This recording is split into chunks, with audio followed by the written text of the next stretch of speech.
다 함께 찬송가 455장 우리 함께 찬송 부르시겠습니다. 찬송가 455장 부르시면서 2월 20일 금요일 새벽 기도를 시작합니다.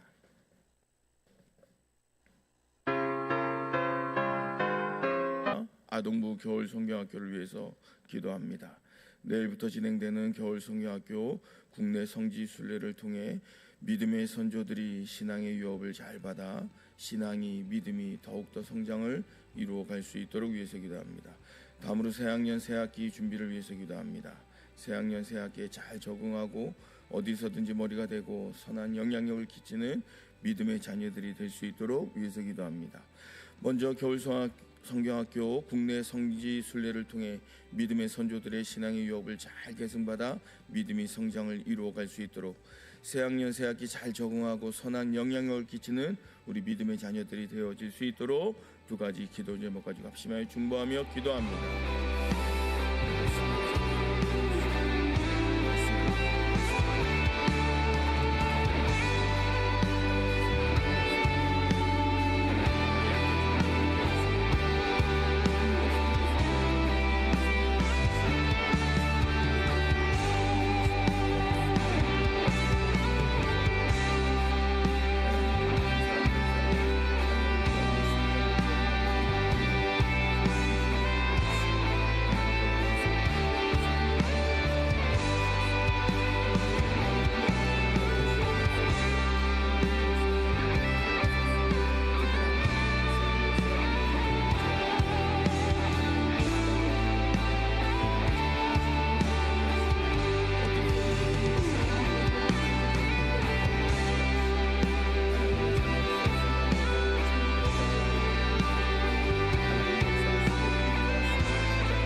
이 새벽 우리에게 주신 하나님의 말씀은 요한복음 11장 33절부터 44절까지의 말씀입니다. 제가 성경으로 신약 166쪽입니다. 요한복음 11장 33절부터 44절까지 한 절씩 교독하시고 44절은 합독합니다. 예수께서 그가 우는 것과 또 함께 온 유대인들이 우는 것을 보시고 심령에 비통히 여기시고 불쌍히 여기사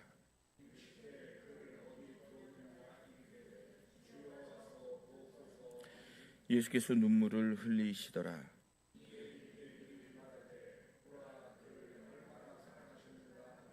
그중 어떤 일은 말하되 맹인의 눈을 뜨게 한 사람이 그 사람은 죽지 않게 할 수 없었더냐 하더라.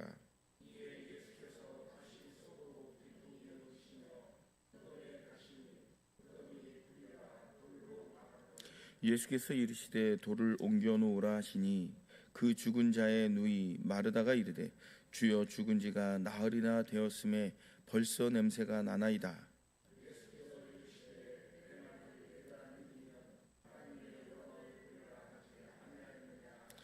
돌을 옮겨 놓으니 예수께서 눈을 들어 우러러 보시고 이르시되 아버지여 내 말을 들으신 것을 감사하나이다.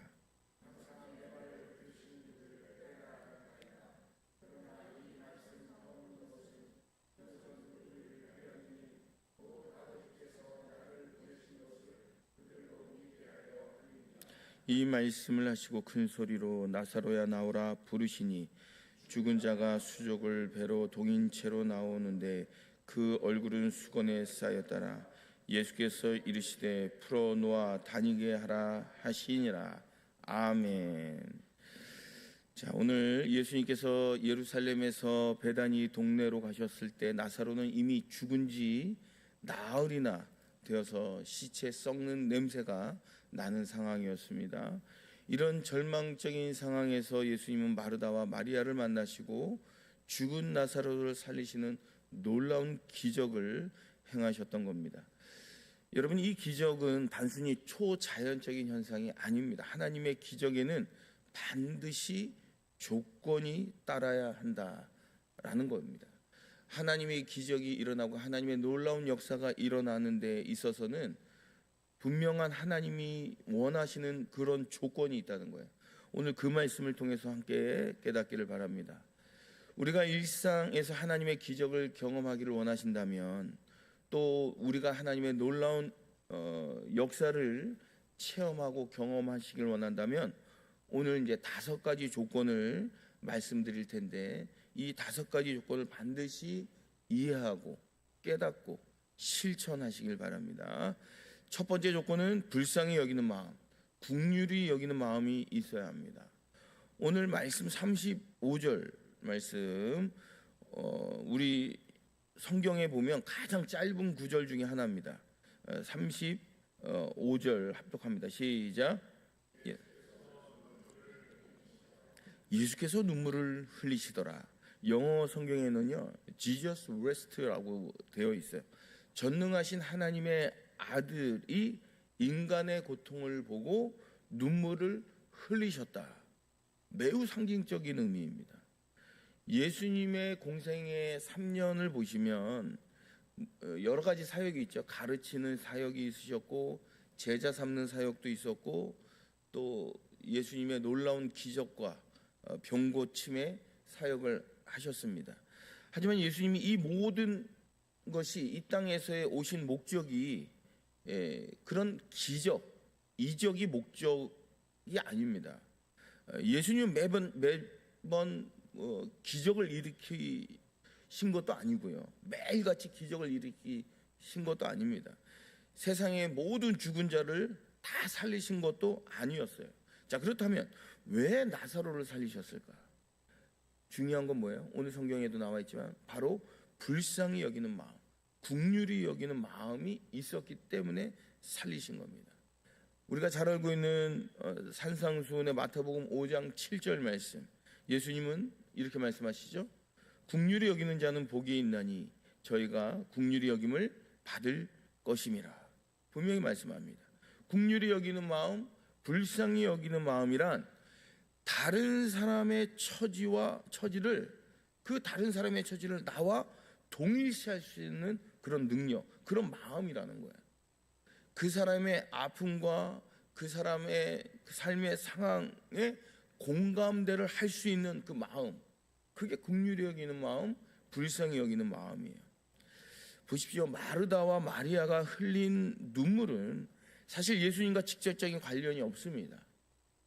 예수님이 돌아가신 것도 아니고, 예수님이 아프신 것도 아니고, 또 예수님이 전적으로 책임져야 할 이유도 없어요.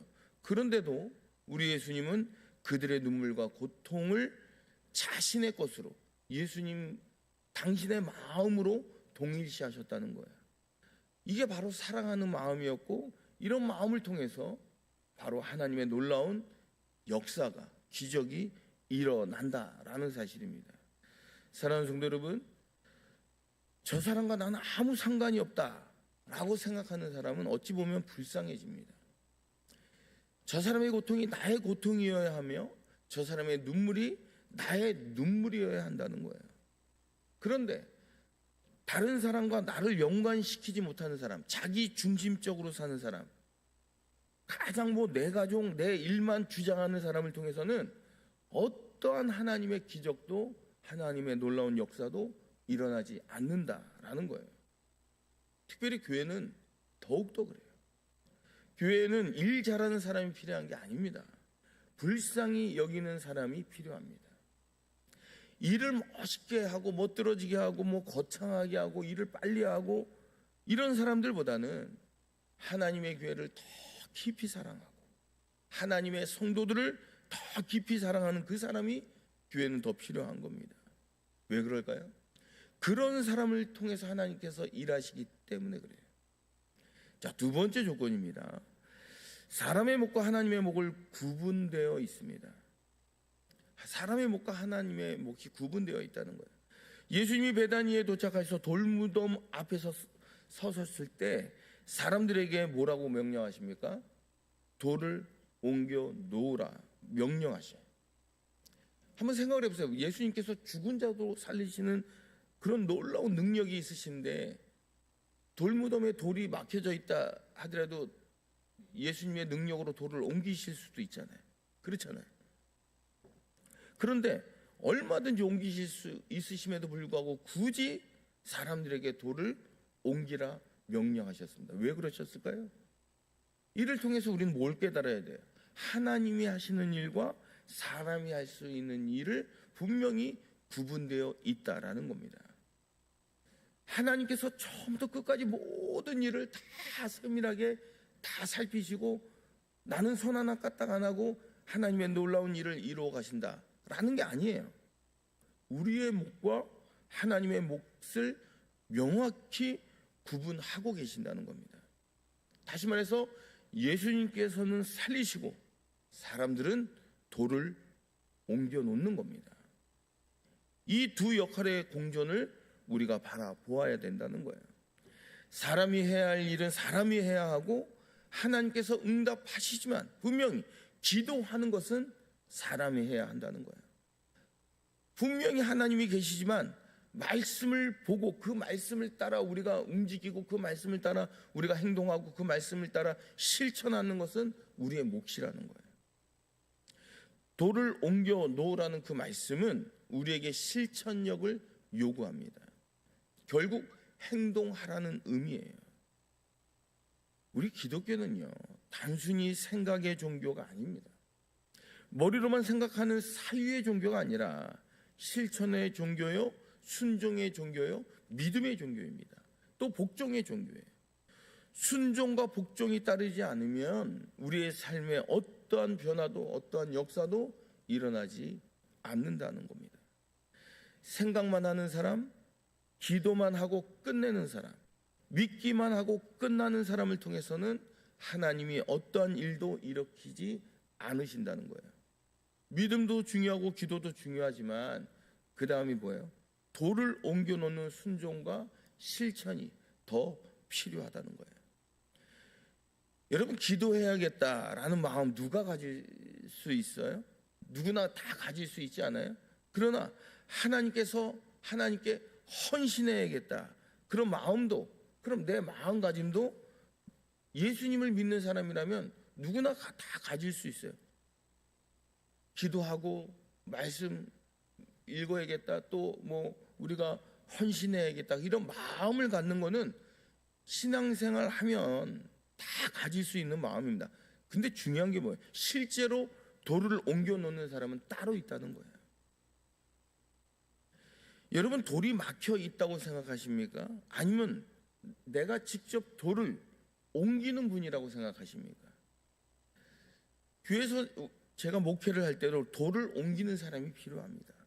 돌이 막혔다, 이 돌은 장애물이다, 이 돌이 내 아이의 걸림돌이다, 얼마든지 이야기를 하는 사람은 많지만 그 돌을 실제로 옮기지 않는 사람들이 더 많다는 거예요.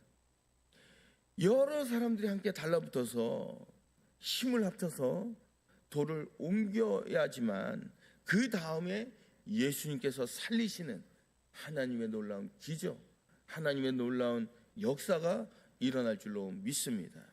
자, 세 번째 조건은요, 흔들리지 않는 믿음이 있어야 합니다. 39절에 보면 마르다의 반응을 한번 보십시오. 예수님이 돌을 옮기라고 말씀하셨을 때 마르다는 주여, 죽은 지가 나흘이 되었으며 벌써 냄새가 나나이다 라고 이야기하고 있어요. 여러분, 이거는 불신앙의 고백입니다. 조금 전까지만 해도 예수님께서 뭐라고 말씀하세요? 나는 부활이요 생명이니 나를 믿는 자는 죽어도 살겠고 무릇 살아서 나를 믿는 자는 영원히 죽지 아니하리라. 이것을 네가 어떻게 믿느냐? 라고 물으셨어요. 그때 마르다가 뭐라고 대답해요? 주는 그리스도시요 세상에 오신 하나님의 아들이신 줄을 내가 믿나이다 라고 부활에 대한 믿음을 고백했어요.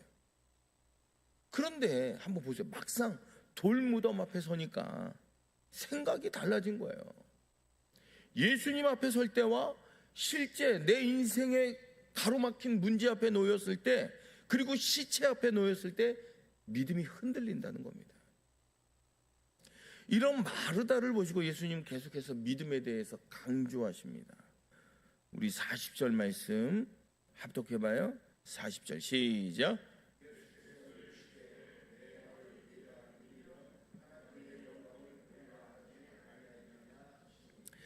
이 말씀을 하시면서 믿음을 요구하고 계신 거예요.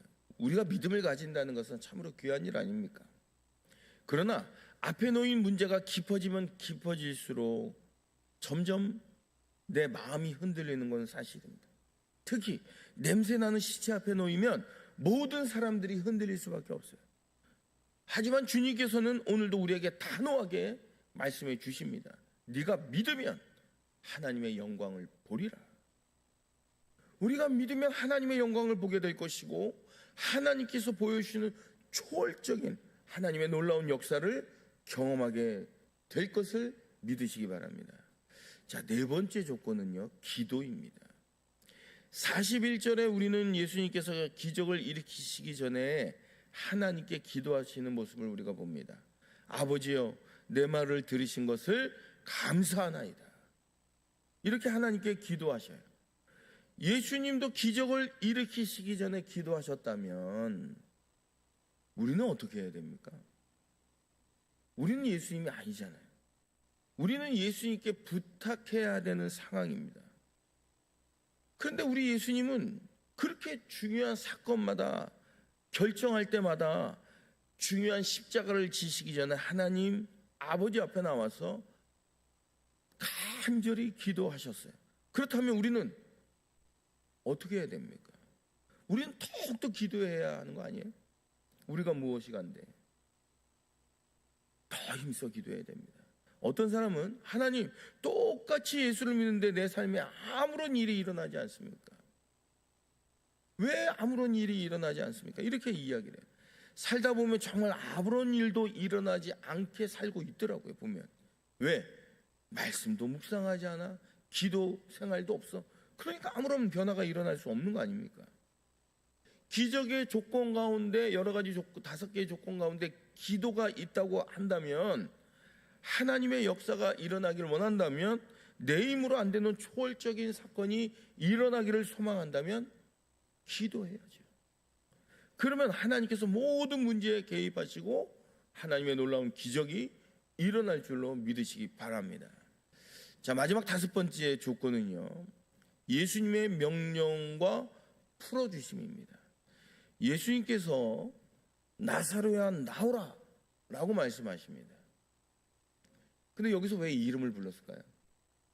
이건 성경에 나와 있지는 않는데, 중세 교부들의 주장에 의하면 만약에 무덤에서 나오라 이렇게 말했다면 지구상의 모든 죽은 시체들이 다 일어났을 것이다 라고 주장을 해요.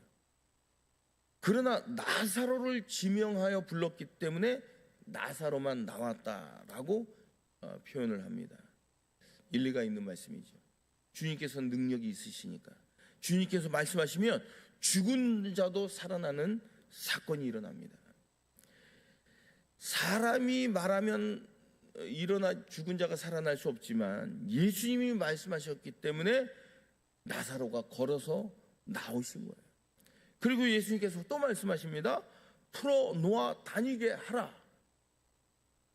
여러분, 사는 것도 중요하지만요, 더 중요한 건 뭐예요? 묶여 있는 걸 풀어야 됩니다. 묶여 있는 상태로 살아갈 수 없잖아요.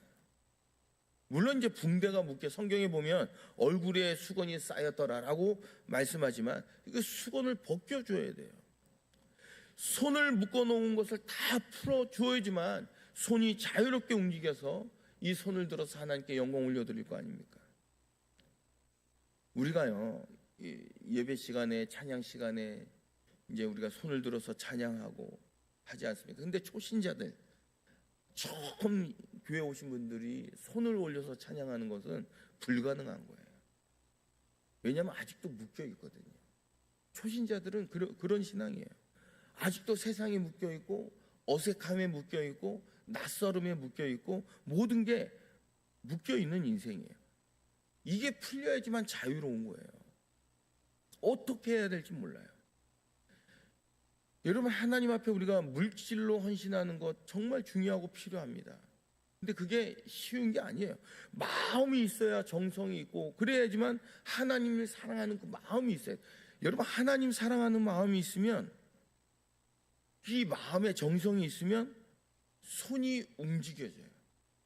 그래서 손으로 헌신하고, 또 내가 몸으로 헌신하고, 내가 땀으로 헌신하고, 또 무릎으로 헌신하는 거예요. 하나님 사랑이 첫 번째입니다. 그래야지만 내가 묶여있던 손과 발이 다 풀리는 거예요. 근데 우리는 하나님 사랑하는 마음이 없으면, 세상에 속해 있으면요, 세상은 자꾸 우리를 묶어놔요. 자녀에게 묶어놓고, 직장에 묶어놓고, 시간에 얽매이게 하고, 인간관계에 얽매이게 하고, 그래서 하나님께 나아가지 못하게 자꾸 묶어놓는다니까요. 그래서 우리는 이걸 자꾸 풀어야 돼요. 교회를 수십 년 다니면 뭐합니까? 묶여 있으면 어떻게 돼요? 헌신할 수 없고, 희생할 수 없고, 기도의 자리에 나아갈 수도 없어요. 교회 10년, 20년, 30년 다녔어도 내가 묶여있는 인생이라면 얼마나 불쌍한 인생입니까? 사랑하는 성도 여러분, 우리가 하나하나 풀어갈 수 있도록 우리는 어떻게 해야 돼요? 기도로 풀어가고, 또 서로 곁에서 도와주고 격려하고, 또 예수의 이름의 능력으로 살아내는 것도 중요하지만 주님께서 그것들을 하나하나 풀어주셔야 됩니다. 그래서 우리는 기도하셔야 된다는 거예요. 과거의 잘못된 습관으로부터 풀어나게 하시고, 과거에 잘못 보았던 모든 시각에서 풀려서 믿음의 눈으로 바라보게 하시고, 과거에 잘못 들었던 그 거짓된 소리, 악한 소리, 마귀의 소리에서, 세상의 소리로부터 하나님의 소리로 들리게 하시고, 또 세상의 잘못된 길에 서 있다가 옮겨서 이제는 하나님이 원하시는 거룩한 곳으로 우리가 서게 해달라고 그렇게 기도하시는 거예요. 그러면 그때마다 살아나는 놀라운 역사가, 또 풀려지는 놀라운 역사가 일어날 줄로 믿으시기 바랍니다. 그러므로 말미암아 우리의 삶이 자유로운 몸으로 변화되어서, 그러면 마음껏 내 마음을 열어 하나님께 영광 올려드리고 헌신하고 예배드리는 하나님의 사람이 될 줄로 믿습니다.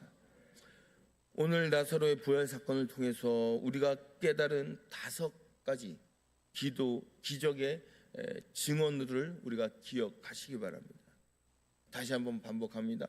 불쌍히 여기는 마음, 또 사람의 몫과 하나님의 몫을 구분하는 지혜, 요동치 않고 흔들리지 않는 믿음, 간절한 기도, 그리고 묶인 것을 풀어주는 역사.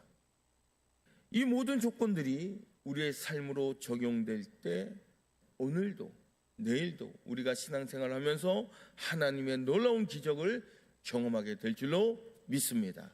이런 기적을 경험하고 체험하는 복된 인생을 건설해 가시기 바랍니다. 은혜로우신 아버지 하나님, 오늘도 말씀하여 주시니 감사합니다.